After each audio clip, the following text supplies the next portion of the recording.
dekat.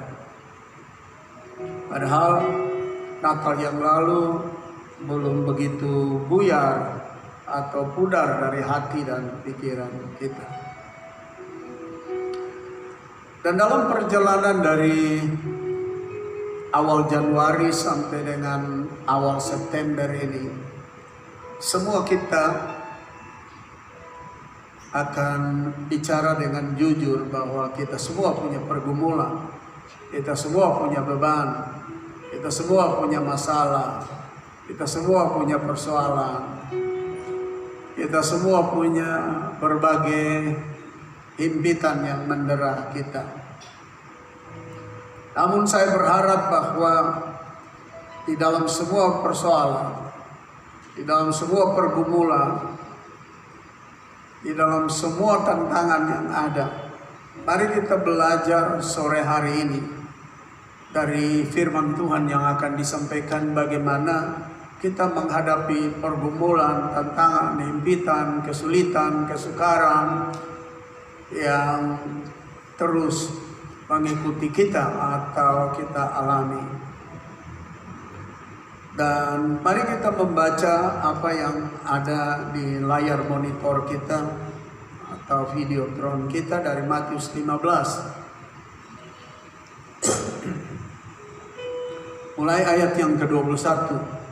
Lalu Yesus pergi dari situ dan menyingkir ke daerah Tirus dan Sidon. Maka datanglah seorang perempuan Kanaan dari daerah itu dan berseru, "Kasihanilah aku ya Tuhan, anak Daud, karena anakku perempuan kerasukan setan dan sangat menderita." Tetapi Yesus sama sekali tidak menjawabnya. Lalu murid-muridnya datang dan meminta kepadanya, "Suruhlah ia pergi." Ia mengikuti kita dengan berteriak-teriak. Jawab Yesus, "Aku diutus hanya kepada domba-domba yang hilang dari umat Israel." Tetapi perempuan itu mendekat dan menyembah Dia sambil berkata, "Tuhan, tolonglah aku." Tetapi Yesus menjawab, "Tidak patut mengambil roti yang disediakan bagi anak-anak dan melemparkannya kepada anjing." Kata perempuan itu, "Benar Tuhan." Namun anjing itu makan remah-remah yang jatuh dari meja tuannya. Maka Yesus menjawab dan berkata kepadanya, "Hai ibu, besar imanmu. Maka jadilah kepadamu seperti yang kau kehendaki." Dan seketika itu juga anaknya sembuh. Bapak Ibu dan saudara-saudara yang saya kasih dalam Tuhan Yesus Kristus, ketika kita mengikuti bacaan alur cerita, alur kisah, alur perikop ini, kita menemukan bahwa ada seorang perempuan yang punya masalah, punya pergumulan, punya beban, punya himpitan, punya tantangan yang cukup berat. Anak perempuannya dirasuk setan, dikuasai oleh roh jahat.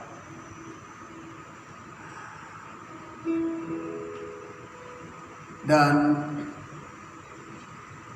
perempuan ini bukanlah orang Israel. Perempuan ini perempuan Kanaan. Di dalam Injil Markus dibilang perempuan Kanaan yang disebut dengan nama perempuan Syrofonisia. Pemberitahuan dari Injil Markus itu makin membuat keterangan yang jelas bahwa dia orang kafir. Dia orang yang tidak mengenal Tuhan. Dia penyembah berhala. Dia orang yang tidak tahu tentang Allah, Sang Halik, Sang Pencipta. Karena orang Syrofonisia yang ada di daerah Kanaan atau disebut penduduk Kanaan dari berbagai suku yang diaspora dari berbagai daerah sekelilingnya, itu penyembah-penyembah berhala. Orang-orang yang tidak mengenal Tuhan. Tapi dalam cerita ini sangat menarik karena Ketika ia mendengar tentang Yesus, ia datang. Orang yang tidak mengenal Tuhan, mendengar tentang Tuhan, dia datang. Kenapa dia datang? Karena dia ada masalah. Kenapa dia datang? Karena ada pergumulan yang berat. Kenapa dia datang? Karena ada persoalan yang sulit terselesaikan. Kemungkinan dia sudah bawa anaknya ini ke berbagai dukun atau paranormal atau orang-orang pintar di kampungnya atau di tempatnya, atau sudah berulang-ulang kali ya membawanya ke berbagai berhala yang mereka percayai. Dan tidak ada hasilnya, dan suatu waktu dia dengar tentang Yesus dan dia datang. Dan waktu saudara mendengar cerita ini, paling kurang Anda akan berpikir begini. Kenapa Tuhan Yesus tidak ngomong dengan dia ya? Kenapa Tuhan Yesus tidak jawab? Waktu dia minta tolong sama Tuhan Yesus. Dan itu adalah bagian pertama yang saya akan sampaikan kepada kita. Dan saya berharap bahwa saudara akan ikut berpikir, merenung bersama saya dengan topik bersabar dan harus senantiasa bertekun di tengah kesukaran. Be patient and must always persevere in the midst of difficulties. Bersabar dan harus senantiasa bertekun di tengah kesukaran. Sekali lagi, be patient and must always persevere in the midst of difficulties. Semua kita punya pergumulan, semua kita punya beban. Tentu tiap kita punya beban berbeda, punya masalah berbeda, punya himpitan dan tantangan berbeda. Kita juga berbeda dengan perempuan Syro-Fenisia atau perempuan Kanaan ini. Berbeda. Namun kata yang paling kita kenal adalah beban. Jadi sama-sama, hanya bentuknya beda-beda. Pergumulan sama, tapi pergumulan kita berbeda-beda.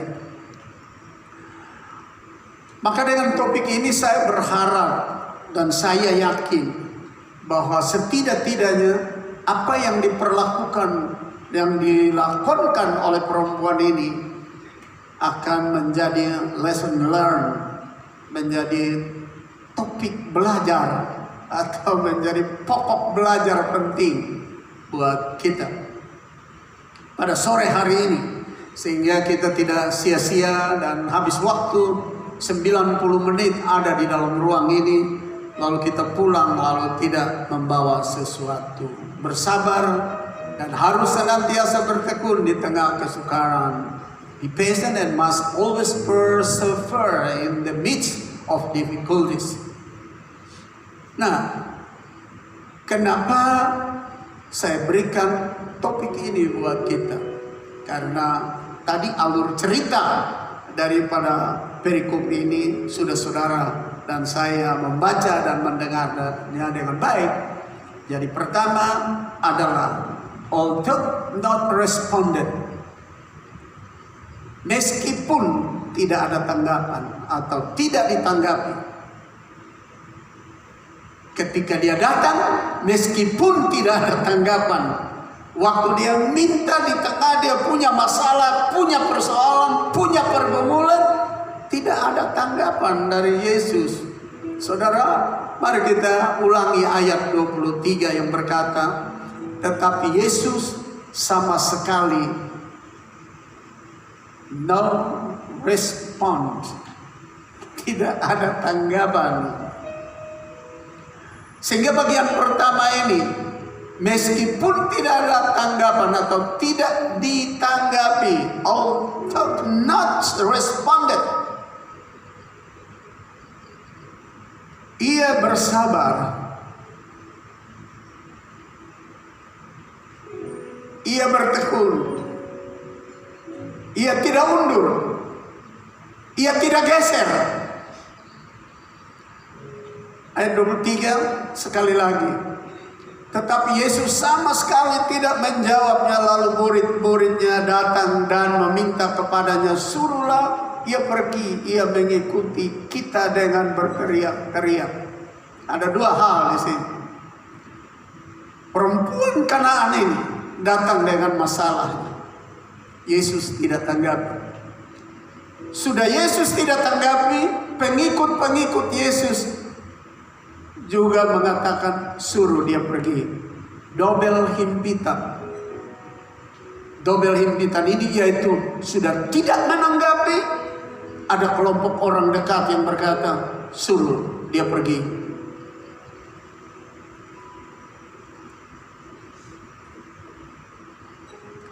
Ini sesuatu yang berat bagi perempuan Kanaan ini.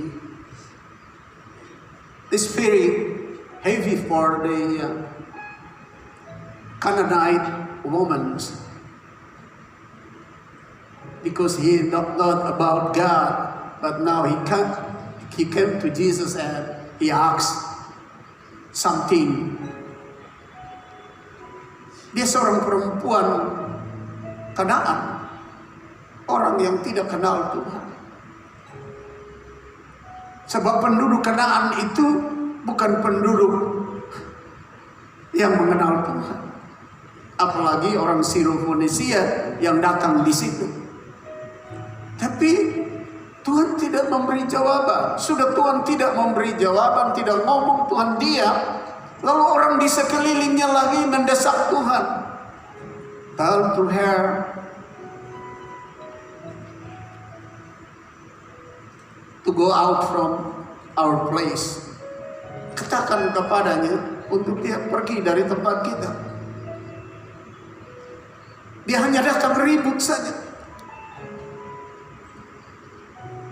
Bapak Ibu saudara-saudara yang saya kasih, sering kita punya masalah, sering kita punya pergumulan. Dan ada pada satu saat di mana kita berseru, sepertinya tidak ada tanggapan. Sepertinya Tuhan tutup mulut, diam-diam.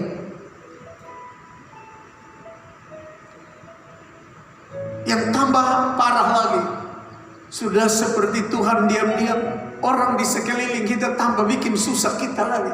Bukan bantu, datang dan bilang terus minta,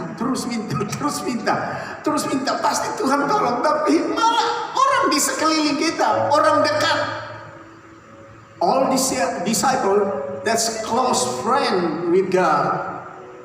Semua murid-murid itu sahabat akrab dengan Yesus. That is Jesus called them disciples. Itu sebabnya Tuhan memanggil mereka murid. But what they start doing to these Canaanite women? Tapi apa yang mereka lakukan kepada perempuan Kanaan ini?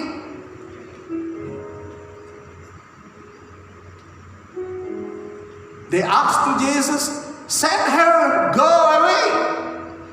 Mereka minta Yesus suruh dia pergi dari sini. Mungkin ada di antara kita yang dalam kesukaran, kesulitan, kita sedang bergumul, berdoa, minta Tuhan tolong. Lalu sepertinya belum ada tanda-tanda pertolongan. Lalu ada orang lain yang datang bukan memberi semangat kepada kita. Jangan berhenti berdoa, jangan berhenti berseru, jangan berhenti menyembah, jangan berhenti menyanyi. Tapi mereka datang dan minta supaya kita disuruh menjauh. Atau hentikan permohonan itu. Mungkin bukan setan, mungkin bukan musuh, tapi orang dekat yang ada di sekitar Tuhan Yesus yang berkata, suruh dia pergi. Berapa banyak orang yang tidak menjadi penopang, berapa banyak orang yang tidak menjadi pendukung, berapa banyak orang yang tidak membuat kita bergairah dan bersemangat untuk Tuhan. Kalau ini kali tidak jawab, saya berseru lagi. Siapa tahu sebentar Tuhan jawab.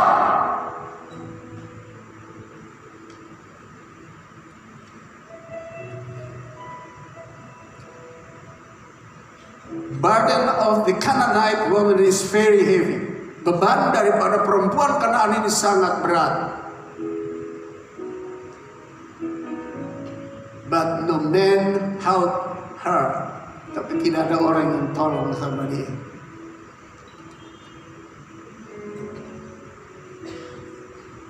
Apa dia lari? Apa dia tinggalkan Tuhan? Dalam alur perikop ini tidak. Dan saya harap kalau Anda dan saya mengalami seperti itu, jangan mundur dari Tuhan.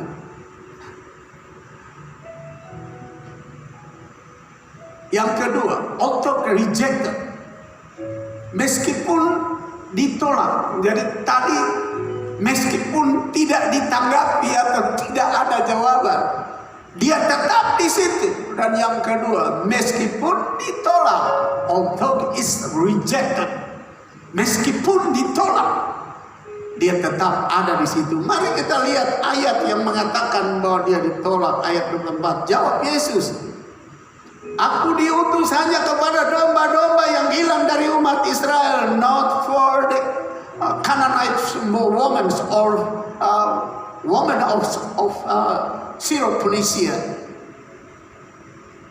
Saya dikutus hanya untuk domba-domba Israel yang tersesat dan hilang, dan bukan kepada orang lain. Ini penolakan.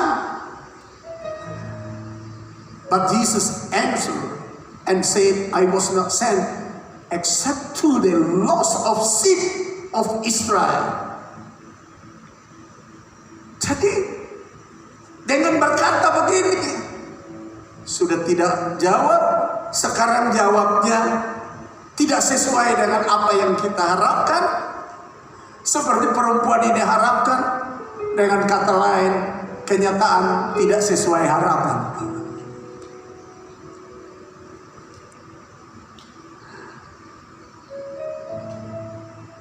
Saat-saat tertentu di tengah kesukaran, kesulitan, kita harap, aduh, ada jawaban enak ya. Tapi ternyata, in this case, answer is not good for your hearing. Jawaban tidak menarik buat pendengaran kita atau perempuan ini. Ini sudah kedua kali. Sudah tidak omong pertama, tidak menanggapi pertama, yang kedua ditolak. Saya pikir kalau kita orang Kupang atau kita orang Asia atau orang Ketimuran, kalau sedua kali ditolak begitu, pasti dia pasang belakang lalu dia kasih tinggal, dia berangkat. Dia bilang, 7 turunan saya tidak mau minta apa-apa sama lu lagi, tidak mau omong apa-apa dengan engkau. Sudah 2 kali penolakan bertubi-tubi, 1 lu tidak mau omong, kedua kali ini engkau tolak dengan diplomasi yang tinggi.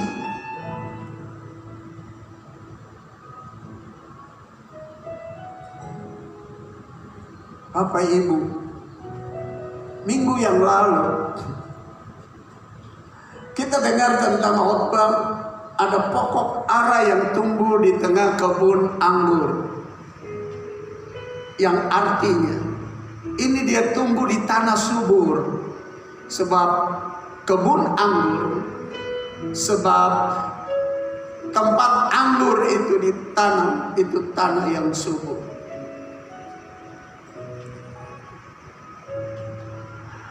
Tapi dia tidak ada hasil.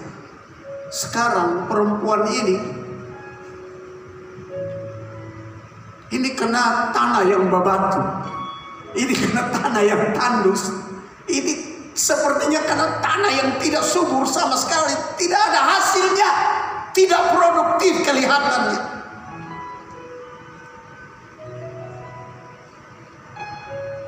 Jadi Bapak Ibu saudara-saudara yang saya kasih, satu waktu situasi kita akan seperti itu.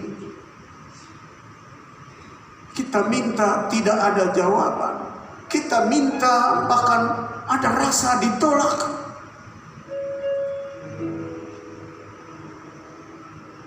Nah, Bapak Ibu, saudara-saudara yang saya kasih dalam Tuhan Yesus Kristus.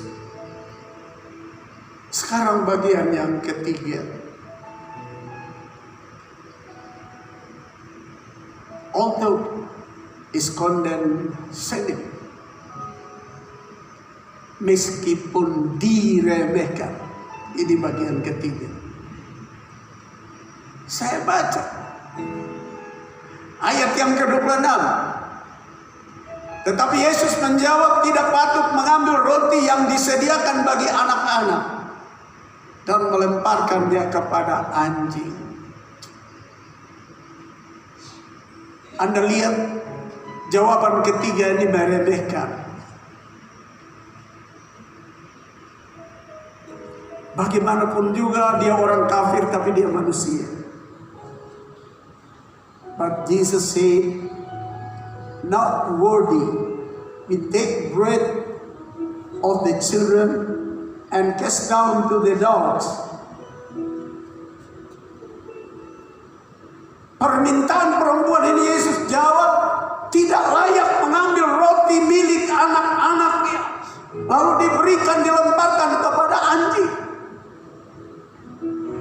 Anda lihat jawaban ini sangat meremehkan perempuan ini yang berseru minta tolong. Kita sudah lihat 3 hal yang tidak menarik. Pertama, Tuhan tidak jawab. Kedua, Tuhan tolak. Ketiga, Tuhan rendahkan. Perempuan ini adalah perempuan kafir yang belum mengerti banyak, belum tahu banyak. Saya khawatir kita yang adalah orang Kristen yang sudah tahu banyak, waktu kita datang pada Tuhan, lalu mungkin pertama Tuhan tidak jawab, lalu Tuhan seperti tolak kita punya permohonan, atau sampai kepada titik ketiga ini merendahkan kita. Mungkin kita sudah bilang selamat tinggal Tuhan, saya tidak ikut Tuhan lagi, lalu hidup model begini.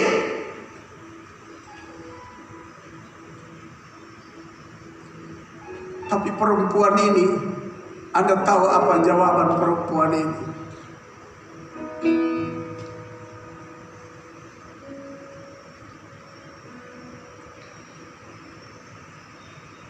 If me not worthy to eat bread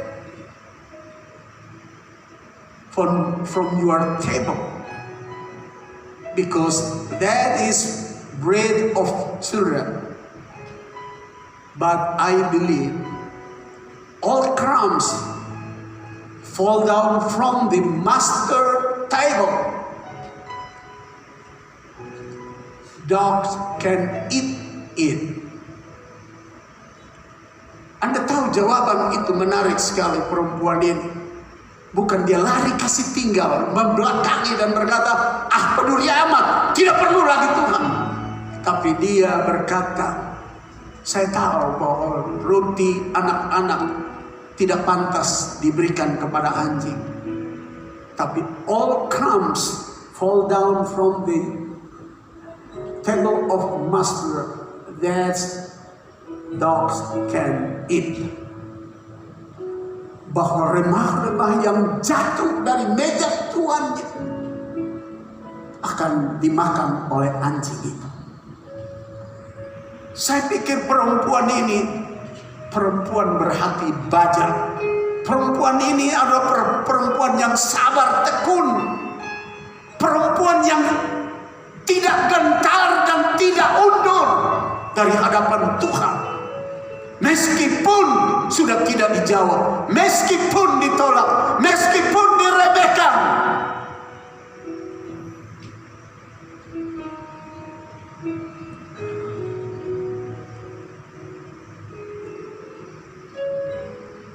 Dia katakan kepada Tuhan, memang saya tidak layak.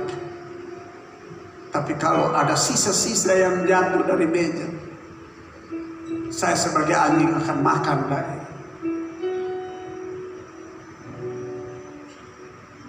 Waktu saya membaca ini, saya merenung dalam. Berapa banyak orang yang kenal Tuhan, yang mungkin doanya belum dijawab, seperti doanya ditolak, seperti dia tidak berharga diremehkan oleh Tuhan. Berapa banyak orang yang undur dari Tuhan sampai malas berdoa, malas menyembah, malas memuji Tuhan, malas beribadah, malas bicara tentang Tuhan.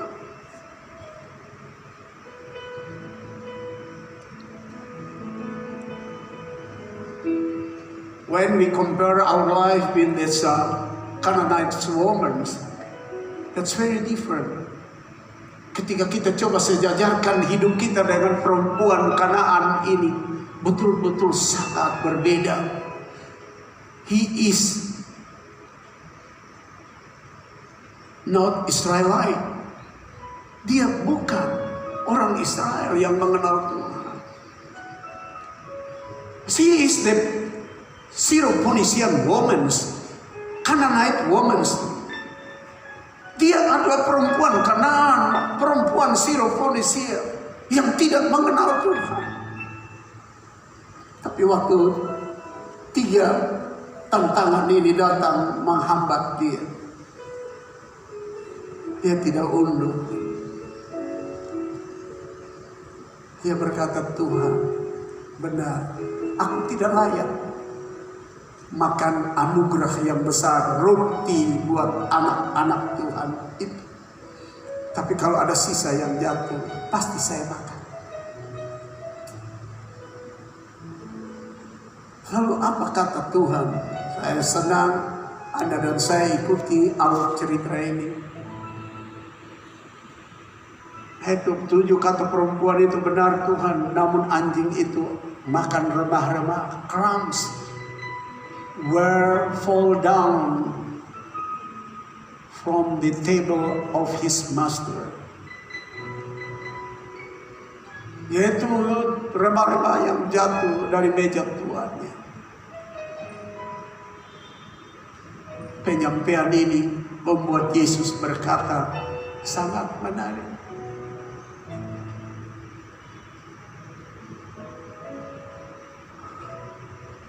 Yesus bilang begini, dan Jesus answered to her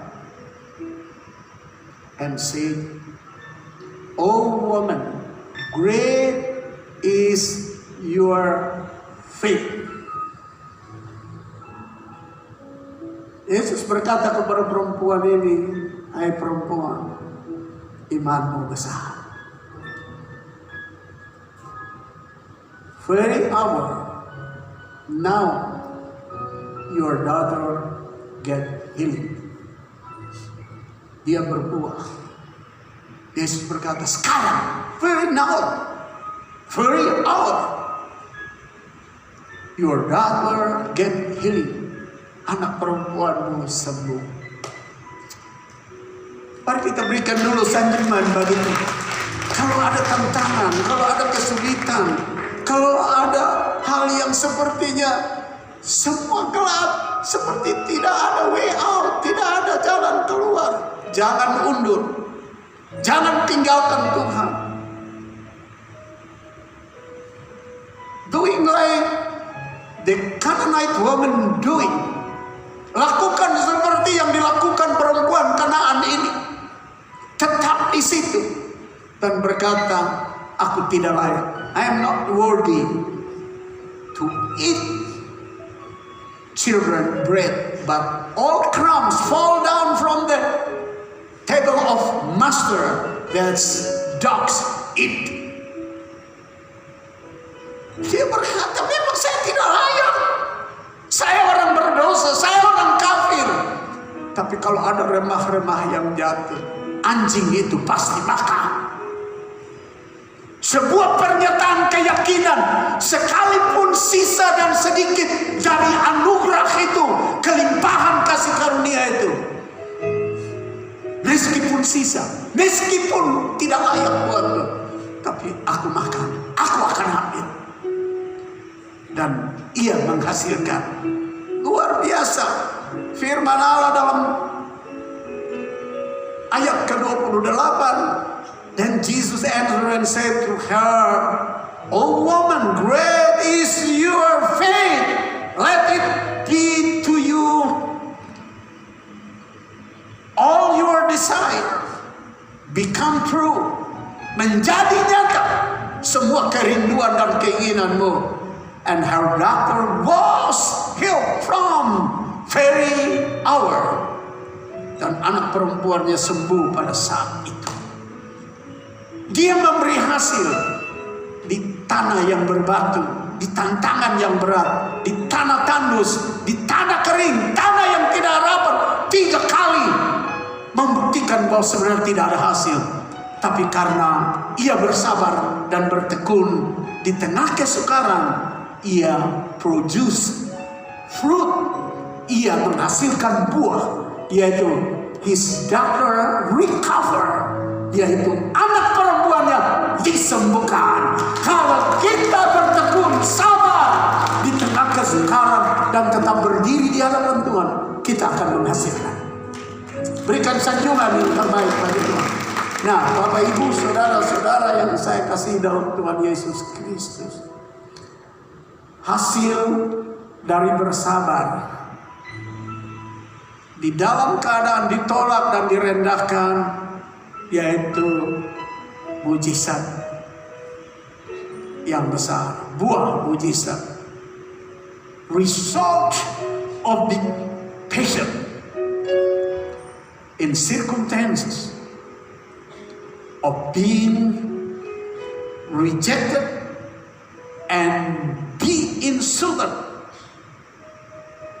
He produced miraculous fruit. Jadi hasil, result of, hasil dari bersabar, be patient di dalam keadaan ditolak,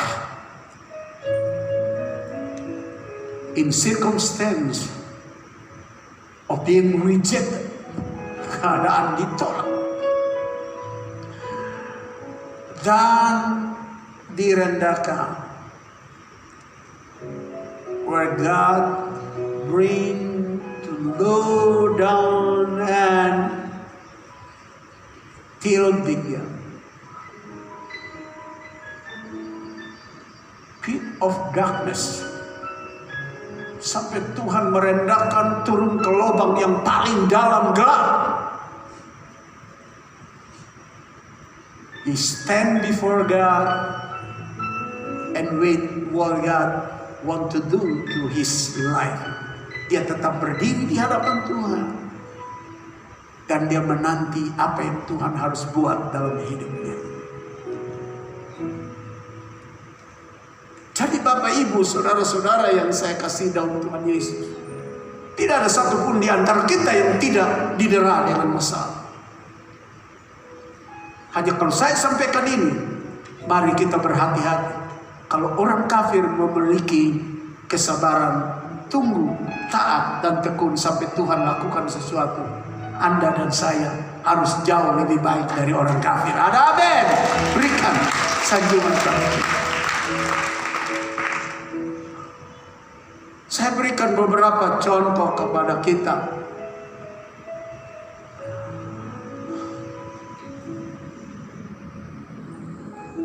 Contoh-contoh di dalam Alkitab.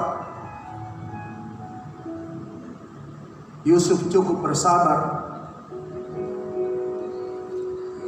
selama ia di dalam perigi buta, lalu dia dijual, lalu dia dimasukkan dalam penjara. Ia bersabar, bertekun. Rasanya seperti tanah tandus, tanah kering, tanah berbatu. Tapi Anda tahu,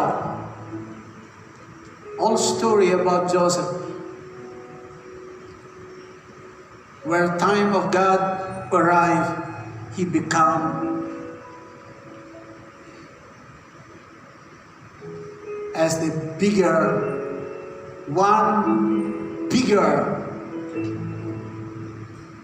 in the land of Egypt. Anda tahu kesabaran dan tekun di tengah kesukaran dan tetap berharap kepada Tuhan. ia menjadi satu orang terbesar di tanah Mesir. Menghasilkan. Dan bukan itu saja. And not only that, but he saved many nations. Bukan saja bagi Mesir, tapi dia menyelamatkan banyak bangsa. Especially to his brothers, his parents, and all Israelites where they come to Egypt when the situation not good for their land. Dia menyelamatkan bangsa Israel ketika situasi tidak baik. Masa kelaparan yang sangat-sangat hebat. Itu hasil daripada sabar. Meskipun tidak ada jawaban. Meskipun ditolak. Meskipun diremehkan sampai dalam penjara. But Kairos is arrived and he become a bigger one in Egypt. Tapi waktu Tuhan itu tiba dan dia menjadi seorang yang terbesar di Mesir, yang mengerjakan penyelamatan. Sahabat, yang kedua Daniel. Anda masih ingat dia menjadi seorang besar di negeri Babel. Waktu terancam untuk dibuang ke lubang singa, sama seperti direndahkan. Seperti Tuhan tidak jawab, tidak lepaskan dia dari penguasa Babel. Tapi dia sabar.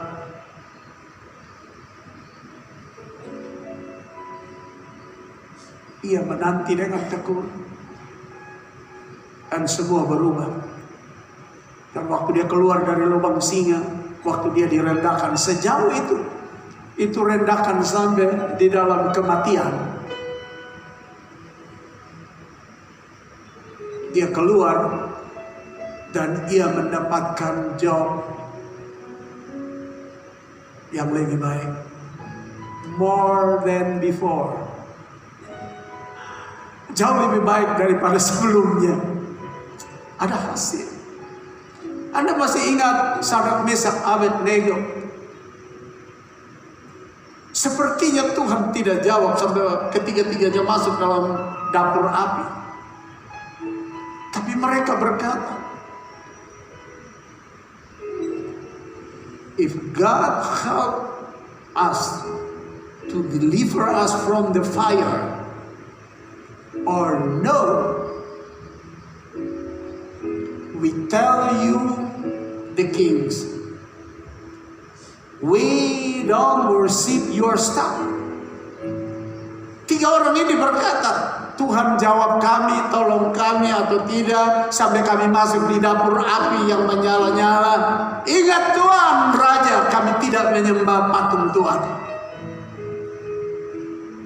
Tapi Anda tahu ceritanya, mereka sabar, mereka bertekun.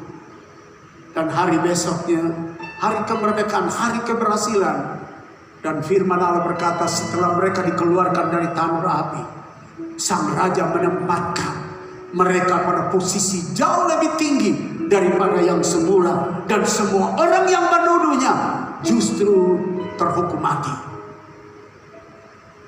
Bersabar, saudara.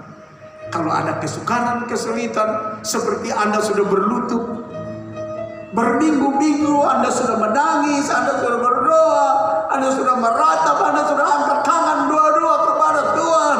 Tapi seperti Tuhan diam, seperti Tuhan tidak dengar, Tuhan tolak, seperti Tuhan meremehkan permohonanmu. Sabar.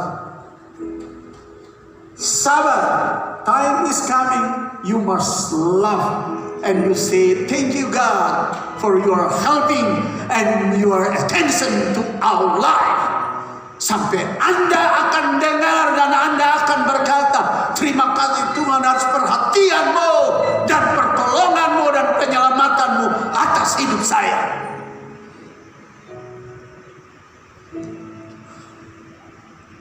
seorang perempuan yang menarik Rut.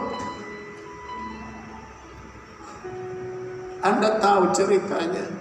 Sudah diusir pulang berulang-ulang kali oleh Naomi di tengah jalan. Ditolak berulang-ulang kali. Dianggap dia perempuan kafir, sudah pulang ke kampung halaman, direndahkan. Tapi dia sabar. Dia sabar, dia bertekun, dan dia terus ikut Naomi. Dan Anda tahu alur ceritanya. Matius pasal 1. Tentang kedatangan Yesus Kristus. Rut masuk dalam catatan silsilah kehadiran Yesus. Sabar, bertekun, meskipun seperti tidak ada jawaban. Meskipun ditolak, seperti direndahkan. Tapi kalau kami tetap bertekun, pasti time is coming.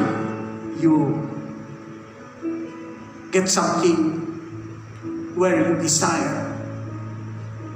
Kalau Anda sabar, be patient in the front of the Lord, di depan Tuhan. Apa yang menjadi kerinduan akan terjadi bagimu. Berikan sanjungan bagi Tuhan. Mari kita bangkit berdiri.